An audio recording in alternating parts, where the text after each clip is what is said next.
ہماری اس محفل کے میزبان، اس مسجد کی امام و خطیب، ادارے کے بہاروں کے امین برادر محترم حضرت مولانا حسین احمد توحیدی صاحب دامت برکاتہ العالیہ کے فرزند حافظ عبد المنان کو وہ تشریف لائیں اور آپ کے سامنے نعتیہ کلام پیش کریں۔ تشریف لا رہے ہیں حافظ عبد المنان۔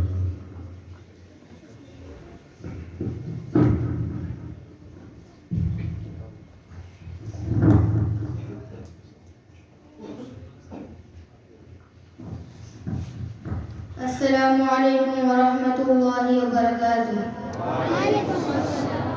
تمام احباب درود شریف پڑھیں۔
ان کے جو غلام ہو گئے وقت کے